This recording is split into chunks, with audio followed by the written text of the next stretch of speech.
Hey guys, I'm Logan with Match Grade Machine, and in this video we're going to talk about everything you need to know about the 22-250 Remington.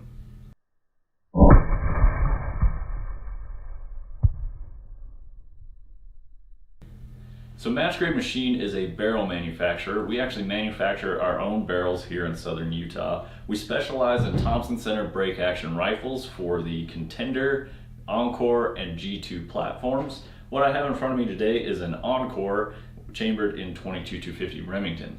So the 22-250 is one of the very few cartridges that actually reaches up to 65,000 PSI according to SAAMI. So that's an extremely high pressure cartridge. It's going to require the use of the Encore or Pro Hunter receivers here. It is not compatible with the Contenders or the Contender G2s. The factory ammunition offerings for the 22-250, you're going to have lots of options available. Most of the factory ammo available is going to be lightweight varmint projectiles. So it's going to shoot very fast. You're not going to need a super tight twist rate. It's going to shoot fast and accurate and flat out to a few hundred yards. Typically you're going to be looking at a nice flat 200 yard zero and then out to 300, just a little bit of holdover for that. Projectile weights from the factories typically go from about 40 to 60 grains. That's most likely what you're going to see. On the heavier side of bullets, you could use those on deer depending on the way the bullet is constructed.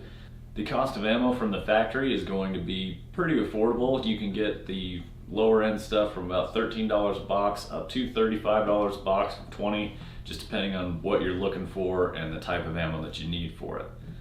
The cost to reload is actually going to be low to medium because you're only shooting 22 caliber projectiles. Typically the lightweight 22s for the varmints are usually going to be really affordable, and then the powder charge is nothing excessive. You're going to be around the 40-ish grains depending on the type of bullet and powder that you're using, but you're going to be somewhere in there with the case capacity that this little cartridge offers. The speed of powder that you're going to be using for reloading is going to be fast to medium. You're going to be in like that H322 up to the Hodgdon Varget level, somewhere in there, again depending on the bullet and what you're shooting and what you're trying to accomplish.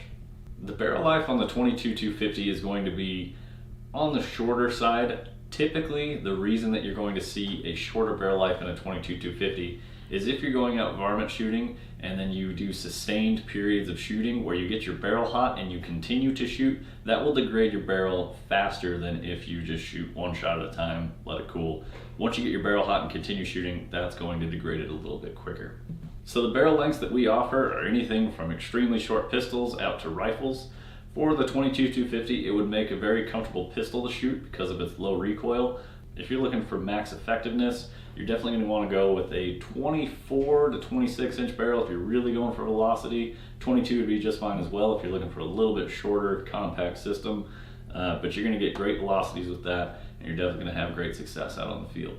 So here at Match Grade Machine, for the 22 caliber barrels that we build, we offer quite a few different twist rates. For the 22-250, I would definitely suggest going with the 1-12, which is what this barrel is in front of us.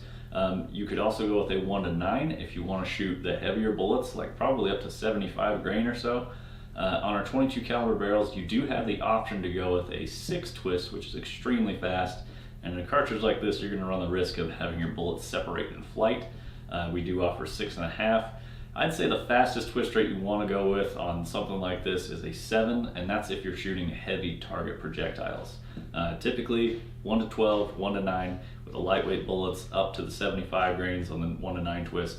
I think you're going to be just fine on the 22-250. The type of contour that we would suggest for a rifle like this, again, very low recoil, extremely comfortable to shoot, fun to shoot all day long. It's a great little rifle. The type of contour, just go with the heavy factory. That'll give you some good accuracy, but you don't need the extra weight of a bull barrel or anything like that. Obviously, if you have a muzzleloader forend, we do offer muzzleloader profile barrels to go with the muzzleloader standoffs that will accept your forends on there. If you need to know which forend you have or what your forend is compatible with, check out our FAQ video on which forend do I need for my Thompson Center. At Match Grade Machine, we are a custom barrel builder, which means you get tons of options as far as making it your own. You can get it fluted or Cerakoted or even thread the muzzle, depending on what you're up to. I don't think you need a muzzle brake on a cartridge like this. I would say get it threaded for a suppressor if that's something that you have. Fluting options, you got traditional straight flutes, we have spiral twist flutes, we also do diamond, double diamond, hexagon, and then you can also do all sorts of Cerakote options on top of that. So be sure to check out our online barrel builder where you can go on there, get an instant quote, see what our barrel prices are, as well as see what our options are on our barrels. So the role that the 22-250 is going to play is going to be a medium to long range varmint cartridge.